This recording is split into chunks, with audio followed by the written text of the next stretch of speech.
በስመ አብ ወወልድ ወመንፈስ ቅዱስ አሃዱ አምላክ አሜን።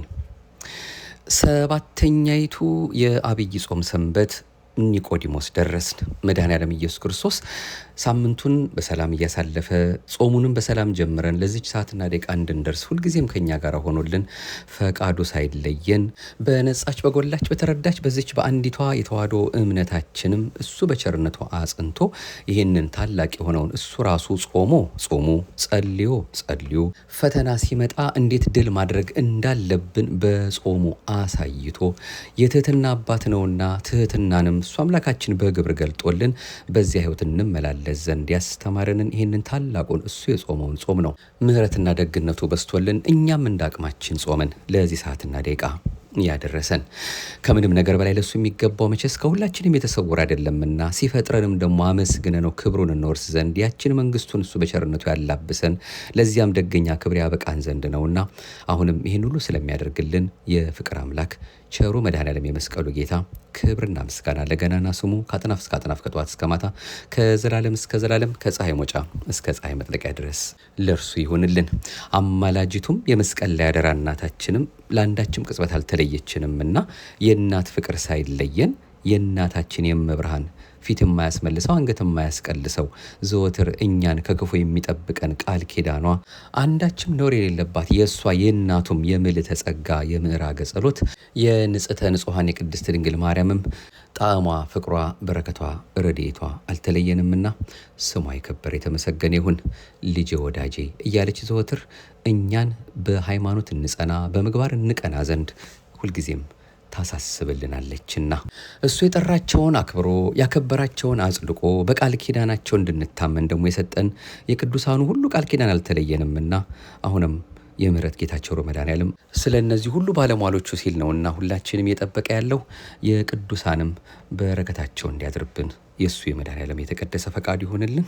እንግዲህ ለዛሬም በማህደረ ተዋህዶ እንደ ኦርቶዶክሳዊት ተዋህዶ ቤተ ክርስቲያናችን እምነት ስርዓትና ትውፊት ወደ ልባችን አድርሶልን እርሱ አምላካችንን እናውቀው ዘንድ ፍቅሩን እናስብ ዘንድ ልንማረው ልንመከረው በልባችንም ጽላት ይጽፍልን ዘንድ እየተማጸን ነው ከምንከታተላቸው ትምህርቶችና መልእክቶች አንዱ ሰባተኛይቱን የአብይ ጾም ሰንበትን በተመለከተ ኒቆዲሞስ ማን ነው ከሚለው ተነስተን ሰፋ ያለውን መርሃ ግብራችንን እንግዲህ መከታተላችን እንቀጥላለን። ሁላችሁም እንደምታውቁት እንግዲህ ዘወረደ ብለን ቅበላውን ጀምረን ከዚያ በሳምንቱ ቅድስት ሁለተኛው ማለት ነው፣ ሶስተኛ ምኩራብ፣ አራተኛ መጻጉዕ፣ አምስተኛ ደብረ ዘይት፣ ስድስተኛ ገብርኄር እና አሁን ሰባተኛ ኒቆዲሞስ። ከዚህ በኋላ የቀረን ሆሳዕና ነው። ከሆሳዕና በኋላ እንግዲህ ወደ ትንሣኤ እንሄዳለን ማለት ነው። ሁሉም በጊዜው ጊዜ እንነጋገርባቸዋለን። በክርስትናው ዓለም ከታወቁት መንፈሳውያን ባለታሪክ አባቶች መካከል አንዱ ምሁረ ኦሪት ኒቆዲሞስ ነው። ኒቆዲሞስ በእምነት በአመለካከትና በሐሳብ ከፈሪሳውያን ወገን እንደነበርና በትምህርት በሹመትና በባለጸግነት ደግሞ የአይሁድ አለቃ እንደነበረ ቅዱሳት መጻሕፍት ያስረዳሉ። ጌታችን ወደዚህ ምድር መጥቶ የምስራቹን ቃል ሲያውጅ እስራኤላውያን የተቀበሉት በተደበላለቀ ስሜት ነበር።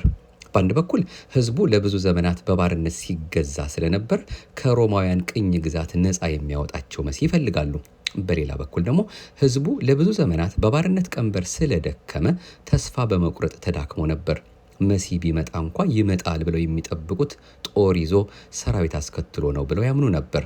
ስለዚህም ነው አምላካችን ኢየሱስ ክርስቶስን መሲህ ነኝ ብሎ ሲመጣ ለመቀበል ፈቃደኞች ያልነበሩት። ምክንያቱም ጦር ሳይዝ ሰራዊት ሳያስከትል እንዲሁ ባዶ እጁን አርነት ላወጣችሁ መጥቻለሁ እያለ ደጋግሞ ተናግሯልና ነው። ምንም እንኳ አብዛኛው እስራኤላዊ የክርስቶስን መሲህነት ቢጠራጠርና ባይቀበለውም በፍጹም እምነት እስከ መጨረሻው የተከተሉትም ነበሩ። ለዚህ ትልቅ ማሳያ የሚሆነን ከፈሪሳውያን ወገን የሆነ ኒቆዲሞስ የተባለ አይሁዳዊ ነው። ቅድስት ቤተ ክርስቲያናችንም ይህን ታላቅ ሰው ለማዘከር የአብይ ጾም ሰባተኛውን እሁድ በእርሱ ስም ሰይማ ታከብረዋለች። ተከታዮቿ ምእመናንም የእርሱን አሰረ ፍኖት እንዲከተሉ ትመክራለች፣ ታስተምራለችም። ኒቆዲሞስ ማን ነው? ኒቆዲሞስ ፈሪሳዊ ነው። ዮሐንስ ወንጌል ምዕራፍ 3 ቁጥር 1። የእስራኤላውያን ለብዙ ዘመን በባርነት መኖር የሕዝቡን ያኗኗር ሁኔታ ቀይሮታል። በግዞት ጊዜ ከአሕዛብ የቀሰሟቸው አጉል ትምህርቶች በእምነትም በአስተሳሰብም እጅግ እንዲለያዩና እንዲራራቁ ምክንያት ሆኗል። አይሁዳዊ፣ ሳምራዊ፣ ከአይሁድም ሰዱቃዊ፣ ፈሪሳዊ፣ ጸሐፍት፣ ኤስያዊ ብለው እንዲከፋፈሉ ከዚህም እጅግ ወርደው ገሊላዊ፣ ናዝራዊ እንዲባባሉ ያበቃቸው ከአሕዛብ ጋር የነበራቸውን ግንኙነት ፈር ባለማስያዛቸው ነበር። ፈሪሳውያን ደግሞ ሕግን በማጥበቅ ሕዝቡን የሚያስመርሩ፣ ቀሚሳቸውን በማስረዘም እነሱ የማይፈጽሙትን ሕግ በሕዝብ ላይ የሚጭኑ፣ ራሳቸውን ከሌሎች በላይ ከፍ ከፍ የሚያደርጉ፣ አባታችን አብርሃም እያሉ የሚመጻደቁ፣ የአባታቸው የአብርሃምን ሥራ ግን የማይሰሩ ክፍሎች ናቸው። ዮሐንስ ወንጌል ምዕራፍ 8 ቁጥር 39። ታዲያ ኒቆዲሞስ ምንም እንኳ ከፈሪሳውያን ወገን ቢሆንም ራሱን ከዚህ ሕዝብ ለይቶ ክርስቶስን ፍለጋ በፍጹም ልቡ የወጣ ፈሪሳዊ ነው።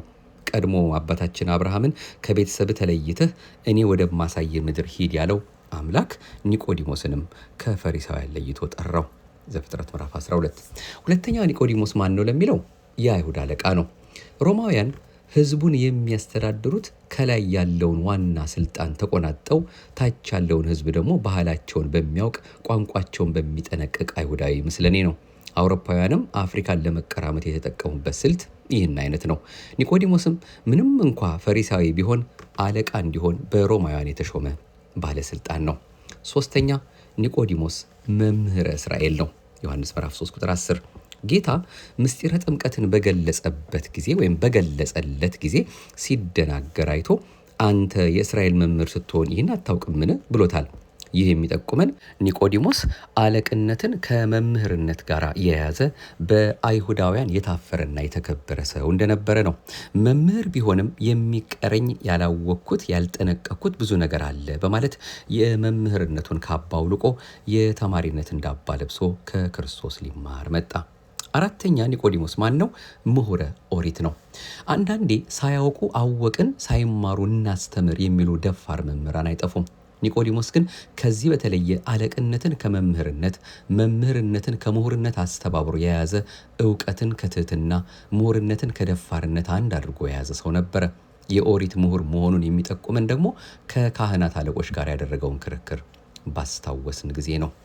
እንግዲህ ጠቅለል ስናደርገው ኒቆዲሞስ በሕይወት ዘመኑ ከሚታወቅባቸው መንፈሳዊ ጉዞዎቹ መካከል የቱ አለ ብንል፣ አንደኛ በብሉይ ኪዳን አባትነቱና መምህርነቱ ቅዱሳት መጽሐፍትን ከወልደ እግዚአብሔር ሰው መሆን ጋር አነጻጽሮ መረዳቱ ዮሐንስ ወንጌል ምዕራፍ 3 ቁጥር 1፣ በወቅቱ ከነበረው የጸሐፍት ፈሪሳውያን የክደት እንቅስቃሴ ርቆ የእግዚአብሔር ወልድን አምላክነት ተረድቶ ለአምላክነቱ የሚገባውን የምስክርነት ድምፅ ማሰማቱ፣ ሶስተኛ በማህልት የተሰጠውን የሕዝብ አደራ የቀን ስራ ማለት ነው በአግባቡ እየፈጸመ በሌሊት ግን መንፈሳዊ ግዴታውን መወጣቱ፣ እንዲሁም ስለ ምስጢረ ጥምቀት ማለትም ከውሃና ከመንፈስ በመወለድ እንዴት ልጅነት እንደሚገኝ አጥብቆ መጠየቁና መድኃኔዓለም ኢየሱስ ክርስቶስ በጸሐፍት ፈሪሳውያን አንደበት ሲነቀፍ ሰምቶ እውነቱን አለመረዳታቸውን ተመልክቶ የነቀፋቸው በመሆኑ በዚህ ይታወቃል። ዮሐንስ ወንጌል ምዕራፍ 7 ቁጥር 45። ሁላችንም እንደምናውቀው ደግሞ የመድኃኔዓለም የኢየሱስ ክርስቶስን ቅዱስ ሥጋ ከመስቀል ላይ አውርዶ በአዲስ መቃብር ማስቀመጡና ሌሎችም ታላላቅ መንፈሳዊ ስራዎቹ ለታላቁ አባት ለኒቆዲሞስ ማንነት ምስክሮች ናቸው። የኒቆዲሞስ የብሉይ ኪዳን መምህርነትና የአይሁድ አለቅነት እንደ ሌሎች ጸሐፍት ፈሪሳውያን በምቀኝነትና በራስ ወዳድነት የተሸፈነ ባለመሆኑ የክርስቶስን አምላክነት ለመረዳት ጊዜ አልወሰደበትም። ምክንያቱም በወቅቱ የነበሩ የአይሁድ ሹማምንት የተለያዩ ምክንያቶችን በማመንጨት በክደት ማዕበል የተዋጡበት ጊዜ ስለሆነ ወቅቱ አስቸጋሪ ነበር። ለአይሁድ አለማመን ይቀርቡ የነበሩ ሀሳቦች አባታችን አብርሃም ነው፣ አንድ አባት አለን፣ እርሱም እግዚአብሔር ነው ዮሐንስ ወንጌል ምዕራፍ 8 ቁጥር 39፣ ሰንበትን ይሽራል፣ ራሱን ከእግዚአብሔር ጋር እኩል ያደርጋል፣ ለቄሳር ግብር እንዳይሰጥ ይከለክላል የሚሉ ስለነበሩ ወቅቱ ማስተዋልን የሚጠይቅ ነበር። የኒቆዲሞስ የማስተዋል ታላቅነቱም የተመዘነው በዚህ አስቸጋሪ የጉዞ መስመር ላይ ሆኖ እግዚአብሔርን እንደ እግዚአብሔርነቱ በልቡ አምኖ በአፉ መመስከሩ ነው። ይህም ታላቅ እምነቱ በታላቁ ወንጌላዊ በቅዱስ ዮሐንስ አንደበት እንደሚከተለው ተመስክሮለታል። ከፈሪሳውያንም ወገን የአይሁድ አለቃ የሆነ ኒቆዲሞስ የሚባል አንድ ሰው ነበረ። እርሱም በሌሊት ወደ ኢየሱስ መጥቶ መምህር ሆይ እግዚአብሔር ከእርሱ ጋር ከሆነ ወይም እግዚአብሔር እርሱ ካልሆነ በቀር አንተ የምታደርጋቸውን እነዚህን ምልክቶች ሊያደርግ የሚችል የለምና መምህር ሆነ ከእግዚአብሔር ዘንድ እንደመጣ ማለትም ከሶስቱ አካል አንዱ አካል ከሶስቱ ቅዱስ አንዱ ቅዱስ አንተ እግዚአብሔር ወልድ ወደዚህ ዓለም እንደመጣ እናውቃለን አለው በማለት የእምነቱን ፍጹምነትና ምስክርነቱን መዝግቦለታል። ዮሐንስ ምዕራፍ 3 ቁጥር 1 ጀምሮ የኒቆዲሞስ ታላቅነት በማመን ብቻ የተደመደመ አይደለም። የማመን ምልክቱ የሚረጋገጠው በምስጢረ ጥምቀት መሆኑን ከባለቤቱ ከኢየሱስ ክርስቶስ አንደበት አረጋግጧል። መምህር ሲሆን ጥሩ ደቀ መዝሙርም ነውና ያልገባውንም የምስጢረ ጥምቀት ትርጓሜ በሚገባ ጠይቆና ተከራክሮ በሚገባ የተረዳና በምስጢረ ጥምቀት ያመነ አባት መሆኑ ለብዙ ክርስቲያኖች ምሳሌነት አለው። መድኃኒታችን ኢየሱስ ክርስቶስም የኒቆዲሞስ ጥያቄ እንደ ጸሐፍት ፈሪሳውያን ለተንኮልና ለፈተና የቀረበ ጥያቄ ሳይሆን እንደ ምእመን የሚከተለውን ሃይማኖት በአግባቡ ተረድቶና አውቆ ስርዓቱን ለመፈጸም በጎ ሕሊና እንዲኖረው ያቀረበው ጥያቄ መሆኑን በመረዳት ምስጢርነት ባለው ምሳሌ አስረድቶታል። ምሳሌውም እንዲህ የሚል ነው። እውነት እውነት እልሃለሁ ሰው ከውሃና ከመንፈስ ካልተወለደ በቀር ወደ እግዚአብሔር መንግሥት ሊገባ አይችልም። ከስጋ የተወለደ ስጋ ነው፣ ከመንፈስ የተወለደ መንፈስ ነው። ዳግመኛ ልትወለዱ ያስፈልጋችኋል ስላልኩ አታድንቅ። ነፋስ ወደሚወደው ይነፍሳል፣ ድምፁንም ትሰማለህ፣ ነገር ግን ከወዴት እንደመጣ ወዴትም እንዲሄድ አታውቅም በማለት ዮሐንስ ወንጌል ምዕራፍ 3 ቁጥር 5 ምስጢረ ጥምቀት በዓይን የማይታይ በእጅ የማይዳሰስ ነገር ግን በፍጹም እምነት ሊቀበሉት የሚገባ ምስጢር መሆኑን ለኒቆዲሞስ ነግሮታል። ነፋስ ከየት ተነስቶ ወዴት እንደሚሄድ ባይታወቅም ባህር ሲገስጽ፣ ዛፍ ሲያናውጽ ይሰማል። በጥምቀት የሚገኝ ልጅነትም ትንቢት ሲያናግር፣ ሱባኤ ሲያስቆጥር፣ ምስጢር ሲያስተረጉም ትሰማዋለህ በማለት ስለ ምስጢረ ጥምቀት በጎላ በተረዳ ሁኔታ በኒቆዲሞስ አማካኝነት ለክርስትናው ዓለም የተሰጠ ቋሚ መመሪያ መሆኑን እንረዳለን። በአጠቃላይ ኒቆዲሞስ ከነበረበት የፈተና ጊዜ አንጻር የፈጸማቸው የሰማዕትነት ተግባራት በአሁኑ ሰዓት ለምንገኝ ምዕመናን ሁሉ አስተማሪዎች ናቸው። እነዚህን እንግዲህ እንደሱ እንደ አምላካችን ፈቃድ ነው ኒቆዲሞስ ምን አደረገ በሚለው ቀጣዩ ርዕሳችን የምንመለከተው። አንዱ አሁን እንዳየነው ለምስጢረ ጥምቀት መገለጥ ምክንያት ሆነ የሚለው ነው። ዮሐንስ ወንጌል ምዕራፍ 3 ቁጥር 1 ጀምሮ የአይሁድ የፋሲካ በዓል በቀረበ ወይም እየቀረበ ሲመጣ ክርስቶስ ቀኑ እንደደረሰ ለሐዋርያቱ ተናግሮ ወደ ኢየሩሳሌም መጣ። እንደ ሰውነቱ ሰለቸኝ ደከመኝ ሳይል ሕዝቡን ቀንና ሌሊት በትምህርትና በተአምራት ያገለግል ነበር። በዚህ ሰዓት ነው ኒቆዲሞስ በሌሊት ገስግሶ ወደ ጌታችንና መድኃኒታችን ኢየሱስ ክርስቶስ የመጣው።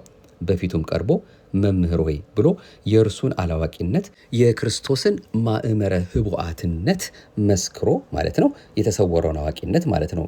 ማእመረ ህቡዓትነት ማለት የተሰወረውን አዋቂነት መሰከረ።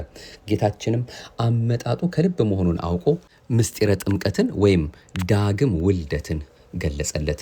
ምስጢሩ የኦሪት ምሁር ለነበረው ኒቆዲሞስ ለጆሮ የከበደ ለመቀበል የሚቸገር ሆነበት። የከበደውን የሚያቀል የጠበበውን የሚያሰፋ አምላክ ምስጢሩ ለኒቆዲሞስ እንደከበደው ስለተረዳ ቀለል አደረገለት።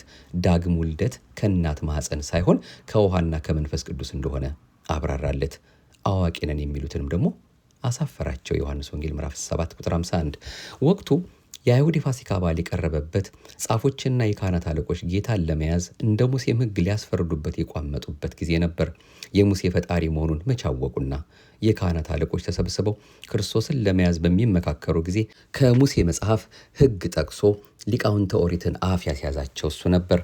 በዚህም የተነሳ ሳይስማሙ ወደ ቤታቸው እንዲበታተኑ ምክንያት የሆነ ታላቅ ሰው ነው። አሁንም ኒቆዲሞስ ምን አደረገ ለሚለው ከላይ እንዳየነው ባጭሩ ጌታን ለመግነዝ በቃ።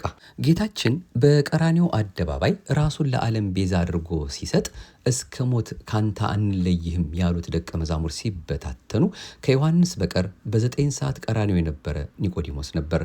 ከአርማትያሱ ዮሴፍ ጋር ሆኖ የክርስቶስን ስጋ ከአለቆች ለምኖ የገነዘ የክርስቶስን ክቡር ስጋ ከርቤና የእሬት ቅልቅል ያርከፈከፈለት ወደ አዲስ መቃብር ያወረደው ኒቆዲሞስ ነበር። እንግዲህ ከሙሉ በከፊሉ እንደሱ እንደ አምላካችን ፈቃድ ኒቆዲሞስ ማን ነው ብለን በሕይወት ዘመኑ የሄደባቸውን ጉዞዎች በዚህ መልኩ ካየን፣ ትልቁ ደግሞ ትምህርታችን ከዚህ ምን እንማራለን፣ ከኒቆዲሞስ ሕይወት ምን እንማራለን የሚለውን ለሁላችንም በእውነት አርያ የሆነ ነውና እንሰማው ልንመከርበት የሚያስፈልገውን የተወሰኑ ነጥቦችን ለማየት እንሞክር። የመጀመሪያው አትሕቶ ርዕስ ነው። ይህም ደግሞ በቅዱስ ወንጌል ላይ በተደጋጋሚ የምናገኘው የፈሪሳውያንን ግብዝነትና የጌታችንን ተግሳጽ ነው። ማቴዎስ ምዕራፍ 9 ቁጥር 10፣ ማቴዎስ ምዕራፍ 23። ለዚህም ማሳያ የሚሆነን የፈሪሳዊውና የቀራጩ ጸሎት ምን ይመስል እንደነበረ መመልከት ነው። ሉቃስ ምዕራፍ 18። ኒቆዲሞስ ፈሪሳዊ፣ የአይሁድ አለቃ፣ መምህረ እስራኤል፣ ምሁረ ኦሪት ቢሆንም ራሱን ዝቅ አድርጎ ከጌታ እግር ስር ቁጭ አለ። ሕዝብን ከመምራትና ከማስተማር ይልቅ ቁጭ ብሎ መማር ምንኛ መታደል ነው! ጌታስ በትምህርቱ ማርያምም መልካም ዕድልም መርጣለች ከእርሷም አይወሰደባትም ያለው ለዚህም አይደል? ሉቃስ ምዕራፍ 10 ቁጥር 42። ብዙዎቻችን ባለን የኑሮ ደረጃ፣ የእውቀት ደረጃ፣ የስልጣን ደረጃ ራሳችንን ሰቅለን የመማር አቅም አጥተናል። ቁጭ ብሎ መማር ደረጃችንን የማይመጥን የሚመስለን ስንቶችን ሆን? አንድ ወቅት አባ መቃርስ ከሕፃናት እንቆቅልሽ ለመማር ቁጭ እንዳሉ በእንቆቅልሹም ልባቸው ተነክቶ እያነቡ ወደ ባታቸው መመለሳቸውን እያወቅን የመማር አቅም ያጣን ስንቶችን ሆን? ማን ያውቃል? ከአንድ ሰዓት ስብከት ውስጥ እግዚአብሔር ሊያስተምረን የፈለገው አንዲት አረፍተ ነገር ቢሆንስ? ትሁት የሚያሰኘው ሳያውቁ አላውቅም ማለት ሳይሆን እያወቁ አላውቅም ማለት ነው። ሳይማሩ ተምሬያለሁ ማለት ሳይሆን ተምረውም ልክ እንደ ኒቆዲሞስ ለመማር ራስን ዝቅ ማድረግ ነው። እንግዲህ ይሄ አትቶ ርዕስ ያልነው ወይም ደግሞ ራስን ዝቅ ማድረግ ትህትናው ነው። ኒቆዲሞስ በትምህርትና በሹመት በባለጸግነት የአይሁድ አለቃ ነበር ብለናል። እነዚህ ሀብታት እንግዲህ መሰናክል ሳይሆኑበት ታላቅነቱን በትሁት ሰብዕናው አስገዝቶ ወደ እግዚአብሔር መንግሥት ለመግባት ፈቃዱን አሳይቷል። በዚህ ትህትናውም በእግዚአብሔር ፊት የከበረ ነበረ። በስሜ የተጠሩት ሕዝቤ ሰውነታቸውን አዋርደው ቢጸልዩ፣ ፊቴንም ቢፈልጉ፣ ከክፉ መንገዳቸውን ቢመለሱ በሰማይ ሆኜ እሰማለሁ፣ ኃጢአታቸውንም ይቅር እላለሁ እንደተባለ ሁለተኛ ዜና ምዕራፍ 7 ቁጥር 14 እግዚአብሔር ከሚወዳቸው መንፈሳዊያት ተግባራት አንዱ ትህትና መሆኑን ከተረዳን የሚከብደን ነገር የለም። አንደኛ ጴጥሮስ ምዕራፍ 3 ቁጥር 6 የክርስትና ጠባብ መንገድ የሚጀምረው ራስን ዝቅ በማድረግ ሲሆን የሚደመደመውም በእግዚአብሔር ፈቃድ እስከ መንግሥተ ሰማያት ድረስ ራስን ከፍ በማድረግ እንደሆነ ተጽፏል። ማቴዎስ 23 ቁጥር 12 ኒቆዲሞስ የብሉይ ኪዳን መምህር ሲሆን ወገኖቹ የተቃወሙትንና የከሰሱትን ክርስቶስን መምህር ብሎ መጥራቱ የትህትናው አብይ ምልክት ነው። ሁለተኛው ከኒቆዲሞስ የምንማረው ጎዶሎን ማወቅ ነው። መምህርም ምሁርም ሆኖ ቁጭ ብሎ መማር ምን ረባለው ይባል ይሆናል። ኒቆዲሞስ ምሁረ ኦሪት እንጂ ምሁረ ሐዲስ አይደለም። ኒቆዲሞስ መምህረ እስራኤል ዘሥጋ እንጂ መምህረ እስራኤል ዘነፍስ አይደለም። ክርስትና አለቃና ባሪያን አንድ እንደምታደርግ አያውቅምና የጎደለውን ፍለጋ መጣ። ገላትያ ምዕራፍ 3 ቁጥር 26 ያለውን ሳይሆን ያጣውን፣ የሞላለትን ሳይሆን የጎደለውን ፍለጋ መጣ። ዕውቀት ብቻውን ምሎ አያደርግም። አለቅነትም ቢሆን ገደብ አለው። የሕይወቱን ክፍተት ሊሞላ የሚችል አንድ ክርስቶስ ብቻ ነውና ጎዶሎነቱን አምኖ መጣ። የሚጎለኝ ምንድን ነው ብሎ እንደጠየቀው እንደዚያ ሰው ጎዶሎን ማመን ምንኛ ታላቅ ነገር ነው። ማቴዎስ 18 ቁጥር 21 በአብዛኞቻችን የሚታየውና ክርስትናችንን፣ አገልግሎታችንን፣ ቤተ ክርስቲያናችን እየተፈታተነ ያለ ችግር ጎዶሎዎቻችንን አለማወቅና ምሉ ነኝ ብሎ ማሰብ ነው። ምንም እንዳልሆኑ አውቆ ራስን ለክርስቶስ፣ ራስን ለመርዓተ ክርስቶስ ቤተ ክርስቲያን አሳልፎ መስጠት ምንኛ መታደል ነው። እንግዲህ በሁለተኛ መልኩ የምናየው ጎዶሎውን አውቆ ወደ አምላኩ መቅረቡን የምንማርበት ነው። ሌላው ሶስተኛው አልዕሎ ልቡና ማለትም ልቡናን ከፍ ማድረግ ነው። ኒቆዲሞስ ይዞ የመጣው ስጋዊ ሕዋሳቱን ነበር። ጌታችን ግን አመጣጡ ለመልካም እንደሆነ አውቆ ለስጋዊ ዕውቀት እጅግ የሚከብደውን ምስጢረ ጥምቀትን ገለጸለት። መጀመሪያ ይህን ምስጢር ለመቀበል አልተቻለውም ነበር። መድኃኔ ዓለም ክርስቶስ ምስጢሩን ፍንትው አድርጎ ሲያብራራለት ግን ልቦናው ይህን ምስጢር ለመቀበል ከፍ ከፍ አለ። ምስጢራትን ለመቀበል ልቦናን ከፍ ከፍ ማድረግ ይገባል። የእምነታችን መሰረት በስጋ ዓይን ማየት፣ በስጋ ጆሮ መስማት፣ በስጋ እጅ መዳሰስ ብቻ ከሆነ ልክ እንደ እምቧይ ካብ ሆነ ማለት ነው። ትንሽ ነፋስ፣ ትንሽ ተጽዕኖ ሲያርፍበት መፈራረስ፣ መናድ ይጀምራል። ኒቆዲሞስም ምስጢሩ መጀመሪያ ቢከብደውም ቅሉ በኋላ ላይ ልቦናውን ወደ ሰማያዊ ምስጢር ከፍ ስላደረገ ምስጢሩ ተገለጸለት። ቤተ ክርስቲያንን ሲፈታተኗትና እየተፈታተኗት ያሉ አካላት በሙሉ የስተታቸው ምንጭ እንደ ግያዝ ከአካባቢያቸውና ከምናየው አካል ወይም ቁሳዊ ዓለም ውጪ መመልከት አለመቻል ነው። ሁለተኛ ነገሥት ምዕራፍ 6። ለዚህም ነው ካህኑ በሥርዓተ ቅዳሴ ጊዜ የቁርባኑ ምስጢር እንዲገለጽልን አልዕሉ አልባቢክሙ ልቦናችሁን ከፍ ከፍ አድርጉ የሚሉን። አራተኛው ከኒቆዲሞስ የምንማረው የእውነት ምስክር ወይም ስማ ጽድቅ መሆን ነው። ኒቆዲሞስ ያለ ፍርሃትና ያለ ሀፍረት በካህናቱ ፊት እውነትን መስክሯል። እውነትንና ፀሐይን ፈርቶ የትም መድረስ አይቻልም። ካህናቱን መጽሐፍ ጠቅሶ እውነትን ተናግሮ አሳፍሯቸዋል። በመሪዎች ፊት፣ በታላላቅ ሰዎች ፊት እውነትን መመስከር ክርስትናችን የሚያስገድደን ቁም ነገር ነው። ሉቃስ ምዕራፍ 12 ቁጥር 8 ቤተ ክርስቲያን ሰማዕታት እያለች የምትዘክራቸው በሙሉ ለእውነት ብለው ራሳቸውን ለክርስቶስ አሳልፈው የሰጡ ቅዱሳንን ነው። በፍርሃትና በኀፍረት በይሉኝታና በሐዘኔታ እውነትን አለመመስከር በክርስቶስ ፊት ያስጠይቃል እንጂ አያስመሰግንም። ማቴዎስ ምዕራፍ 10 ቁጥር 32 ለእውነት እንጂ በእውነት ላይ ምንም ማድረግ አንችልም እንዳለ ሁለተኛ ቆሮንቶስ ምዕራፍ 13 ቁጥር 8 እናንተ በቃሌ ብትኖሩ በእውነት ደቀ መዛሙርቴ ናችሁ፣ እውነትንም ታውቃላችሁ፣ እውነትም አርነት ያወጣችኋል። ዮሐንስ ወንጌል ምዕራፍ 8 ቁጥር 31 ከዚህ አምላካዊ ቃል በመነሳት ነበረ ኒቆዲሞስ አንተ የምታደርጋቸው እነዚህ ምልክቶች ሊያደርግ የሚችል የለም ያለው። ኒቆዲሞስ የተመለከተው አይሁድ የተመለከቱትን እውነት ነበር። ልዩነቱ የማስተዋልና ያለማስተዋል ምስጢር በመሆኑ ነው እንጂ። ምክንያቱም በደረቅ ግንባር ላይ በምራቁ ጭቃ አድርጎ በጭቃው የዕውሩን አይኖች ቀብቶ ሲፈውሰው ከአይሁድ ተሰውሮ አይደለም። ጸሐፍት ፈሪሳውያን ግን ይህን እውነት ለመቀበል አምነው ለመመስከር አልሞከሩ። በአንጻሩ ኒቆዲሞስ ራሱን ለእውነት አሳልፎ በመስጠቱ ነፃነት ተሰምቶታል። እውነት ማለት ባለቤቱ መድኃኔዓለም ክርስቶስ ነው። ዮሐንስ ወንጌል ምዕራፍ 14 ቁጥር 6 እርሱን ክርስቶስን የባህሪ አምላክ ነው ብለው አምነው ማለት ነው የማይከተሉ ቢኖሩ ሐሰተኞች ናቸው። ይድኑ ዘንድ የእውነትን ፍቅር ስላልተቀበሉ ለሚጠፉ የእርሱ መምጣት በተአምራት ሁሉና በምልክቶች በሐሰተኞች ድንቆችም በአመፅም መታለል ሁሉ እንደ ሰይጣን አሰራር ነው እንዳለ ሁለተኛ ተሰሎንቄ ምዕራፍ 2 ቁጥር 9 ቅዱስ ጳውሎስ። እውነት የሚገለጠው ቅድሚያ በሃይማኖት ወይም በእምነት ይሁን እንጂ የእውነተኛ ክርስቲያኖች እውነት ግን እነርሱ ባሉበት ሁሉ ይገለጣል። የሥራ ክቡርነትና ታማኝነት፣ የፍትህ አሰጣጥ ሂደት፣ በመሸጥና በመግዛት፣ በሀገርና በወገን ወዳድነት፣ በቤተ ክርስቲያን ተቆርቋሪነት፣ በችግርና በመከራ ወቅት ደራሽነትና ተባባሪነት፣ ለእውነት መመስከር፣ እነዚህ ሁሉ የእውነተኛ የክርስትና መገለጫዎች ናቸው። በእነዚህ ሁሉ እግዚአብሔር አለና። ነገር ግን ትንሹ ትልቁን፣ ሰራተኛው አለቃውን፣ በአጠቃላይ አንዱ ሌላውን በመፍራት እውነት መስመሩን ለቆ ቦታውን ለሐሰት ሲያስረክብ በአርምሞ ማለፍ ማስጠየቁ አይቀርም። ምክንያቱም እግዚአብሔር በኃጢአተኛው ላይ በሚፈርድበት ወቅት ከዳር ቆሞ የሚመለከተው ሁሉ ኃጢአተኛውን ከስተትህ ተመለስ፣ አንተ ተሳስተሃል ብሎ ለእውነት መመስከር ባለመቻሉ ከፍርድ የማያመልጥ መሆኑን ቅዱሳት መጻሕፍት ይመሰክራሉ። ሕዝቅኤል ምዕራፍ 3 ቁጥር 18። እናም በዚህ መልኩ ለእውነት የመሰከረ ያመነበትን ከሚያምነው ከሚጠራው አምላኩ ቀርቦ የጠየቀ ኒቆዲሞስ በዚህ መልኩ ትምህርት ይሰጠናል ማለት ነው።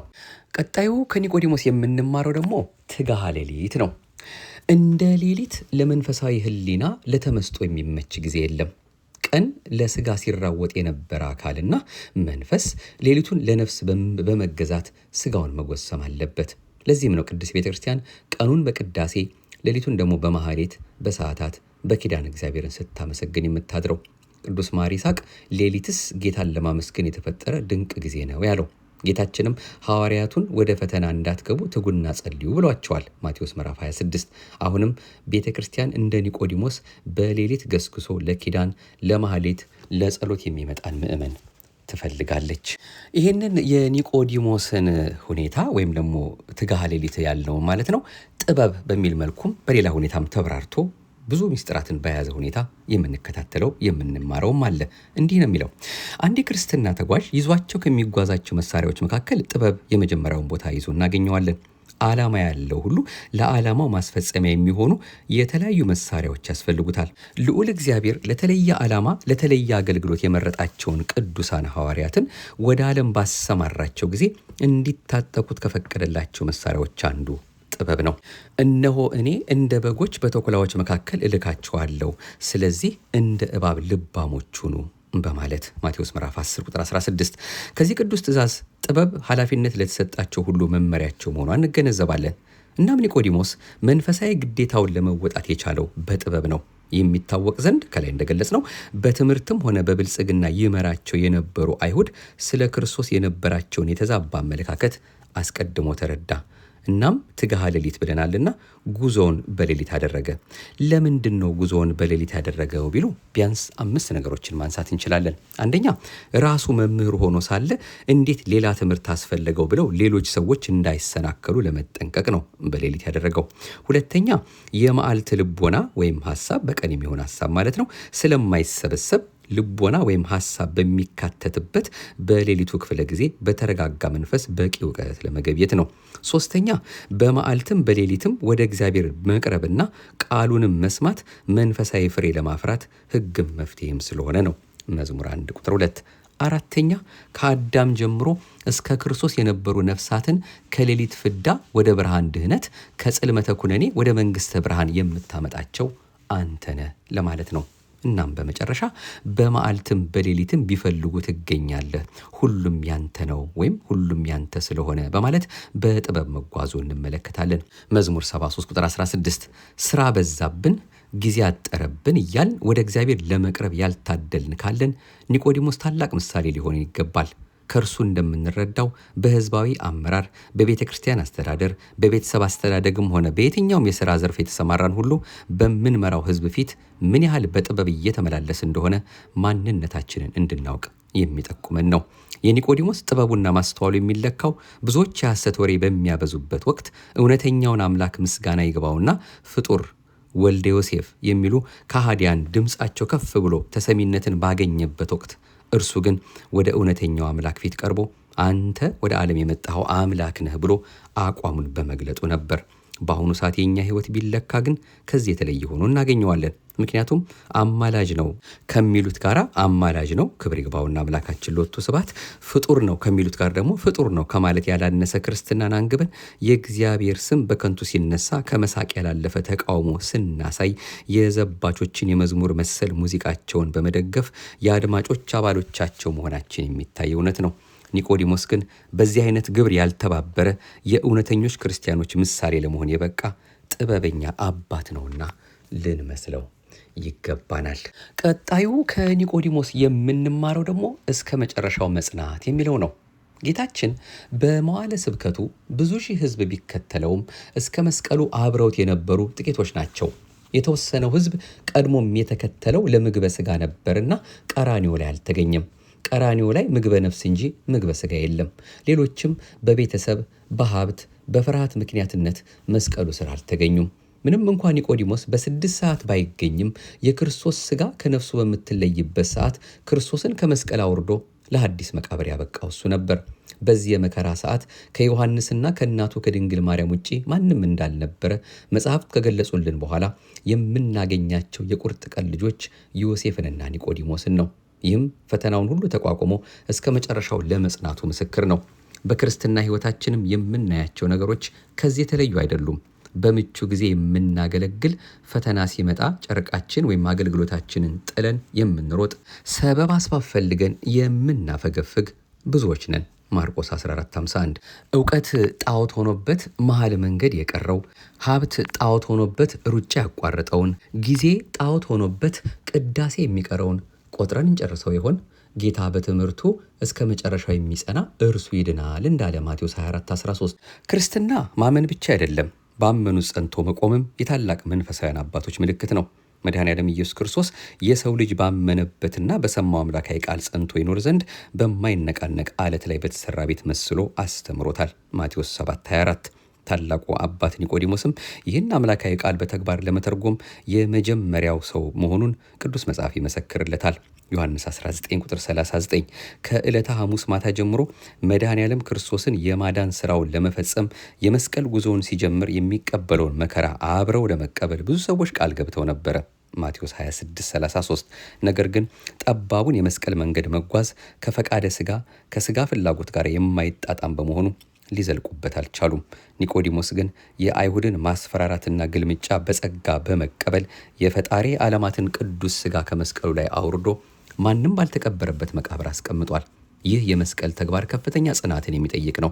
ምክንያቱም በአይሁድ አድማና ግርግር ከማህበራዊ ኑሮ እፈናቀላለሁ ብሎ ሳይፈራ መድኃኔዓለም ክርስቶስ የተቸነከረባቸውን ችንካሮች ወይም ቅንዋት ነቅሎ ቅዱስ ሥጋውን ተሸክሞ ማውረድ የመንፈሳዊ ጽናት ማስረጃ ነው። ልዑል እግዚአብሔር በጽናት ሆነው ትንሽ ለሚለምኑ ብዙ መስጠት ልማዱ ስለሆነ ለታላቁ አባት ኒቆዲሞስም መንፈሳዊ ጽናቱን ተመልክቶ 5 አዕማደ ምስጢራትን ገልጾለታል።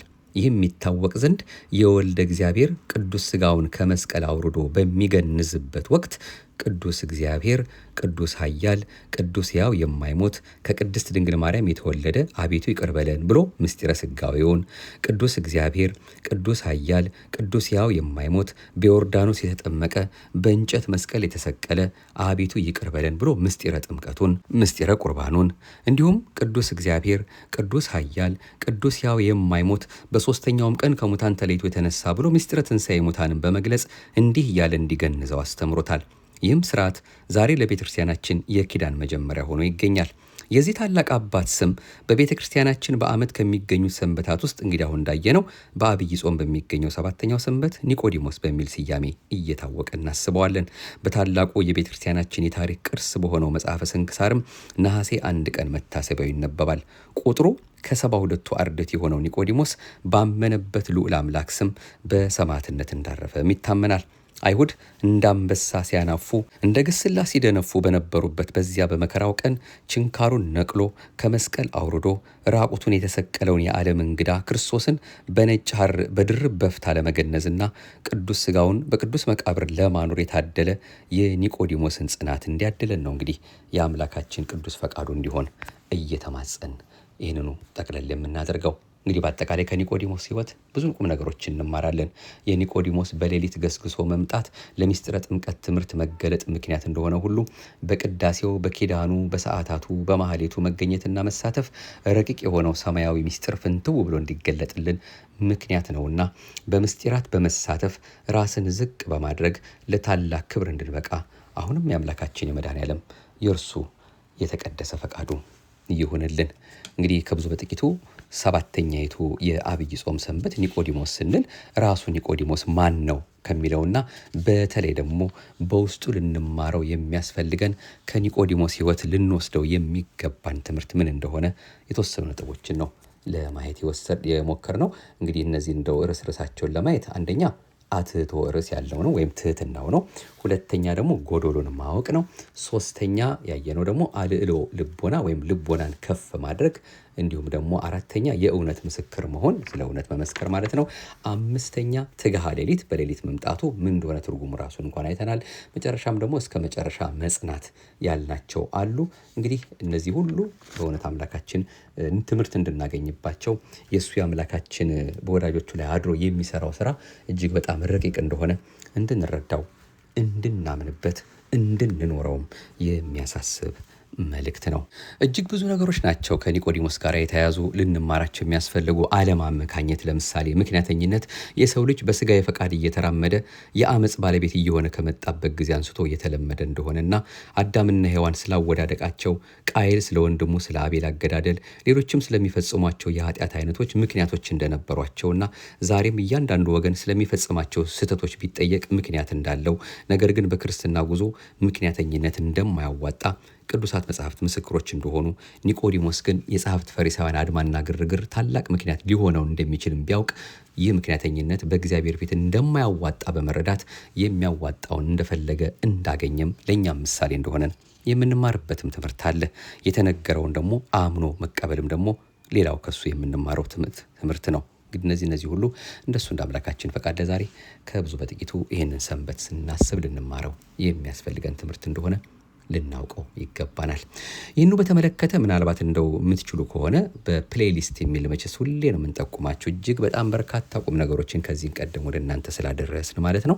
ወደኋላ መለስ ብላችሁ በተለያየ ርዕሰ ጉዳይ ያደረስናቸው መርሃ ግብሮች አሉና የዛሬ ዓመት ያቀረብነውን የአብይ ጾም ሰንበታት በሚለው ርዕስ ስር ከኒቆዲሞስ ጋር የተያያዙ 2 መርሃ ግብሮችን አድርሰን ነበረ። በዚያ ላይም እጅግ በጣም ብዙ ቁም ነገሮችን ስለምናገኝ መለስ ብላችሁ ደግሞ ወዛ ሄዳችሁ እንድትከታተሉና አሁን ከተነጋገርንበት የበለጠ እዛም ተበራርቶ ስላለ ያንንም እንድታደምጡ ከወዲሁ ጠቆም አድርገን ነው የዛሬውን መርሃ ግብራችንን ጠቅለል ለማድረግ የምንሞክረው። እንግዲህ በቀጣዩ በሌላ መርሃ ግብር አምላካችን እንደ ቸርነቱ ያገናኘናል። እንኳንም ለ7ኛይቱ የአብይ ጾም ሰንበት መድኃኔዓለም ኢየሱስ ክርስቶስ በቸር በጤና ጠብቆ አደረሰን። ከአንድ ድረገጽና እንዲሁም ደግሞ ሐምሌ 10ኛ ዓመት ጥር የካቲት 1995 ዓ.ም ታትሞ ከነበረው ከሐመር መጽሔት ነው። ይህንን ሁለቱን አንድ ላይ አድርገን አምላካችን የወደደውን የዛሬውን መልእክት ወደ እናንተ ለማድረስ የሞከር ነው። ይቆየን። አቤቱ አንተን መፍራትን በልቦናችን በጎ አምልኮትህንም በህሊናችን ጨምር። በነጻች በጎላች በተረዳች በአንዲቷ በተዋህዶ እምነታችን ከማይደርቀው ምንጯ ከማይጎልባት ጓዳዋ እሱ አምላካችን እንደፈቀደልን በቅርባችን ካሉ ምንጮች ጠቅሰን ወደ እናንተ ከምናደርሳቸው መልእክቶቻችን አንዱን ነበር። እንግዲህ ለዛሬ 7ኛውን የአብይ ጾም ሰንበት ኒቆዲሞስን በተመለከተ መንፈሳዊ የዩቱብ አገልግሎታችን ማህደረ ተዋህዶ እየዛለን የቀረበችው የቀጠሮ ሰዎች በለን። አቤቱ አንተን መፍራትን በልቦናችን በጎ አምልኮትህንም በህሊናችን ጨምር። የማህደረ ተዋህዶ መርሃ ግብራችንን እንግዲህ ላይክም ሼርም ሰብስክራይብም በማድረግ ከእናንተ ማድረግ የሚገባችሁን በተለይ ለሚሰማ ሰው ሁሉ እንደው ብታዳርሱልን ብዙ ሰው ሊማር ሊመከር ይችላልና ነው። እኛ ስንማር እኛ ስናውቅ ሌላውም እንዲያውቅ ደስ እያለን እንድናስተላልፈው ነውና በዚህ መልኩ እንግዲህ የእግዚአብሔር ቃል ለሁሉ ይዳረስ ዘንድ በአንድ በኔ ምን ማድረግ አለብኝ እያለን ለሚያደምጡ ሁሉ ማዳረሳችንን ችላ እንዳንል ከወዲሁ ለመጠቆም እንወዳለን። የምህረትና የሰላም ባለቤት ቸሩ መድኃኔዓለም አሁንም ዘወትርም ሁልጊዜም የምናፍቃትን ሁልጊዜም ሰላሟን ጸጥታዋን እንዲሰጣት ዘወትር ወደ እሱ ወደ አምላካችን የምናሳስብላትን ሀገራችን ኢትዮጵያን በዓይነ ምሕረቱ ተመልክቶ ህዝባችን ከዓይነ ሞት እንዲሰውርልን፣ ክፉን እንዲያርቅልን፣ መልካሙን ደጉን ሁልጊዜም ከህዝባችን ከቅድስት ቤተ ክርስቲያናችን በአጠቃላይ በሀገራችን ላይ እንዲሆን የምንፈልገውን መልካም ነገር ሁሉ ከሱ በሆነው ሰላሙ ስላዛኝት እናቱ አስራት አድርጎ ስለሰጣት ስለሷ ብሎ አሁንም ለእኛ ሲል በመልዕልተ መስቀል በተሰቀለበት መስቀሉ እንዲዳብስልን እንዲያይልን የደግነቱን ስራ እንዲሰራልን የመድኃኔዓለም ፈቃዱ ይሁንልን። ቅድስት ቤተክርስቲያናችን አውዶቿ ብዙ ናቸውና በዚህም መርሃ ግብር ይሁን በተለያየ መልኩ ስለ ቅድስት ቤተክርስቲያናችን የምንሰማው ሰማይና ምድር ሲያልፍ የማያልፈው ቃሉ ወጥመድ ሆኖብን ለክስ ለወቀሳ ለመፈራረጃ እንዳይሆንብን አልሰማንም አላየንም እንዳንል የምሰራበትን አቅሙን ስጠኝ፣ ወደ አንተ የምቀርብበትን ጸጋውን አትንፈገኝ፣ እንደ ቸርነት ለደገኛው ክብር አብቃኝ ብለን ዘወትር እየተማጸን መጨረሻችንን አንዱ የድንግል ማርያም ልጅ ቸሩ መድኃኔዓለም የቅዱሳን አምላክ እንዲያሳምርልን የተቀደሰ ፈቃዱ ይሁንልን።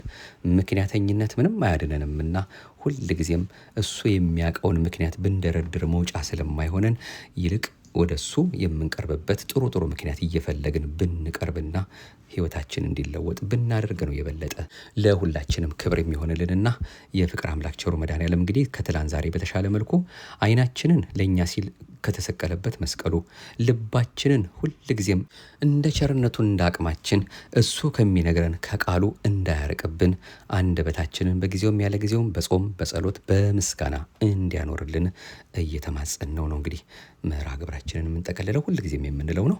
አሁንም አምላካችን በቸርነቱ ደግሞ ጾማችንን ባርኮ ቀድሶ ለዚያች ለብርሃነ ትንሣኤው እንዲያደርሰን በቀጣዩም በሌላ መርሃ ግብር ተገናኝተን ደግሞ እሱ በልባችን ሊያሳድር የወደደውን የሚያረጋጋ የሚያጸና የሚያጽናናውን ቃሉን ደግሞ እንዲነግረን በቸርነቱ እንዲያገናኘን ፈቃዱ ይሁንልን። አሜን። ይቆየን። ሰላም እግዚአብሔር ከሁላችን ጋር ይሁንልን። የተባረከ የኒቆዲሞስ ሰንበት እንዲሆንልን እየተማጸን በቀጣዩ በሌላ መርሃ ግብር እሱ አምላካችን ቢፈቅድልን እንገናኛለን። ሰላም ቆዩልን።